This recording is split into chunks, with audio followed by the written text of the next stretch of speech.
fotokopi. Kita fotokopi. Artinya pelanggaran hukum. Target kita nanti membuat pemenang, misalnya Pak Dewodis. Dobrak-dobrak semuanya ya. Nggak kasihan sama PDI Perjuangan, ini sudah besar. Kita sudah meragukan enggak. Tahap bisa dibawa ke posko, bisa dibawa ke pidana semua.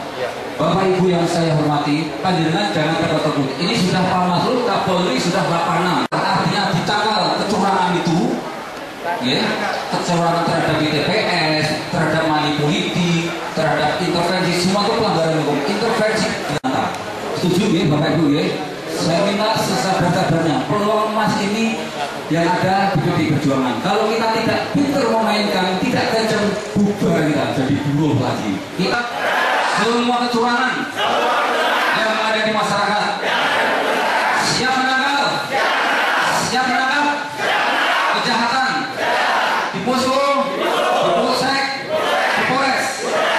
Menang. Tadi ada temuan yang Pak Bowo menyerahkan yang ada di sekolah-sekolahan dan sebagainya. Itu sudah pelanggaran hukum. Itu sudah pelanggaran hukum. Sudah ada tindak lanjut apa yang dilakukan dari temuan tadi ini, Pak? Tindak lanjut yang teman-teman sampaikan yaitu akan ke Panwaslu, kemudian ke kepolisian yang berwajib, karena ini suatu pelanggaran hukum, pelanggaran normatif. Ya, jadi saya minta tidak usah begitu.